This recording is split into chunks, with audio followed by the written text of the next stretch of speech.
हमारा जत्था भी देश के किसान मजदूर के हित के लिए जो भी बलिदान देना पड़ा देने के लिए दिल्ली कूच करेगा। मंत्री इनके केंद्र के बोल रहे थे, राज्यों के मंत्री बोल रहे थे हमें पीसफुली आ जाओ, पैदल आ जाओ, उसका हम कभी विरोध नहीं करेंगे। मरजीवड़े का भाव अर्थ है अपने आप को किसी के सामने मरने के लिए प्रस्तुत कर देना, और इसका कोई भाव अर्थ नहीं है, किसी के ऊपर अटैक नहीं करेंगे। आज किसानों का जत्था जो है वो दोबारा दिल्ली की ओर कूच करेगा। 13 फरवरी से वो लोग यहाँ बैठे हैं किसान। हमारे साथ किसान नेता सरवन सिंह पंधेर हैं। पंधेर साहब, 13 फरवरी से आप लोग यहाँ आंदोलन कर रहे हैं, यहाँ बैठे हैं अपनी मांगों को लेकर, तो आज का क्या प्रोग्राम है, कितने बजे निकलेंगे और कितने लोग जाएंगे? लगभग 258 दिन हो गए, अमर अनशन अभी 11वें दिन में दाखिल हो गया। हम लोग 1 बजे जाएंगे इधर। गुरु तेग बहादुर जी का आज शहीदी पर्व है, पूरी दुनिया के मानवाधिकारों के लिए उन्होंने शहीदी दी है और उसको समर्पित करेंगे जत्था, और हमारा जत्था भी देश के किसान मजदूर के हित के लिए जो भी बलिदान देना पड़ा देने के लिए दिल्ली कूच करेगा। पिछली बार आप ट्रैक्टर ट्रॉलीज पे गए थे और इस बार आपने निर्णय लिया कि हम पैदल जाएंगे, ये बदलाव क्यों किया है? नहीं, देखिए 2 बातें थी।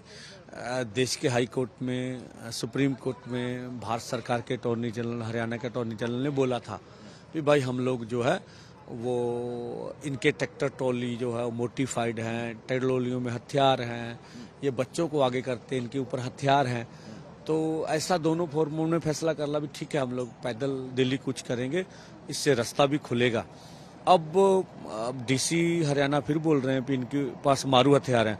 अब आज तक की टीम आई है, देख लीजिए कौन से हथियार हमारे पास मारू है, और इस तरह की भाषा बोल रहे हैं। इधर जी दंगे फैल जाएंगे अगर ये आगे बढ़ेंगे, तो हजारों मैसेंजर जा रहे हैं दिल्ली की ओर, तो कुछ तो ऐसा नहीं है।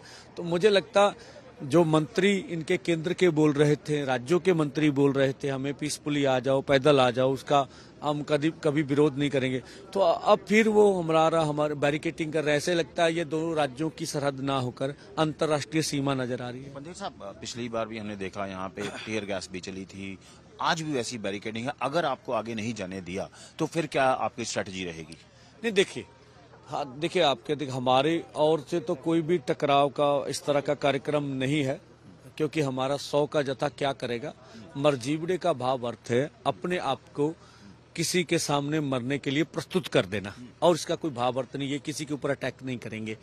और देखिए ये जत्था जब जाएगा क्या परिस्थितियां होती है उसके बाद ही आगे की सारी रणनीति तय होगी। एक चेन ऑफ जत्था जाएगा, एक जत्था जाएगा 101 का, उसके बाद फिर जाएगा? नो, एक ही जत्था जाएगा। अगर वो दोबारा कंटिन्यूटी कर सका तो वो कर लेगा, वो मौके की परिस्थितियां देखेंगी। नेक्स्ट दिन मेन डिमांड्स क्या हैं आप लोगों की, जो पिछली बार भी आपने अनाउंस की थी, अगर आप रिपीट करें तो क्या आप सरकार से कहना चाहते हैं? वही डिमांड है 2011 में जो स्वयं उस समय के मुख्यमंत्री, हमारे प्रधानमंत्री जब कंज्यूमर अफेयर कमेटी के चेयरपर्सन थे, उन्होंने डॉक्टर मनमोहन सिंह जी को चिट्ठी लिखी थी कि आप एमएसपी को पक्का कर दीजिए। 2018 में जो खेती मंत्रालय से खेती मंत्री की हमें चिट्ठी मिली हुई है कि आपको C250 अनुसार फसलों के दाम देंगे।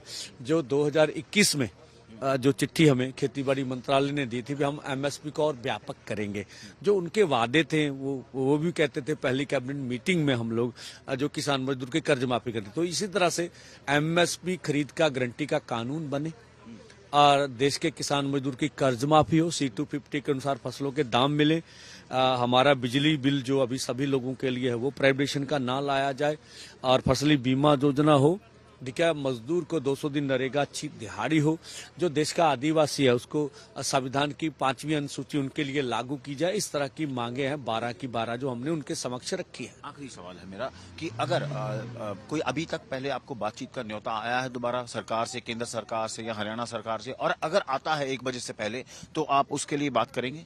हाँ, देखिए हमने उन्हें बोल रखा है कि हम बातचीत के लिए हमेशा हमारा रास्ता खुला। जब बातचीत करनी हो तो केंद्र के मंत्रालय से जो उनकी चिट्ठी, पुष्टि वाली चिट्ठी, अगर सीएम हरियाणा पढ़ते तो उनके दफ्तर की चिट्ठी, अगर सीएम पंजाब पढ़ते तो उनके दफ्तर की चिट्ठी हमें लिखती आप भेज दीजिएगा, हम पॉजिटिवली उनके ऊपर विचार करेंगे। तो ये थे किसान नेता सरवन सिंह पंधेर, और 1 बजे यहाँ से शंभू बॉर्डर क्रॉस करने का इनका प्लान है कि यहाँ से जाएंगे और बिना ट्रैक्टर ट्रॉली जाएंगे, खाली हाथ जाएंगे। इन्होंने कहना है कि हम अपनी वही मांगों पे खड़े हैं, लेकिन सरकार ने मांगे पूरी नहीं की हैं, और अब देखना होगा क्योंकि हैवी बैरिकेडिंग तो वहाँ है तो इनको आगे जाने दिया जाता है नहीं, लेकिन इनका यही कहना है कि हम खाली हाथ निहत्थे जाएंगे, बिना ट्रैक्टर ट्रॉली के जाएंगे, और एक कमिटमेंट है कि इनको दिल्ली जाना है।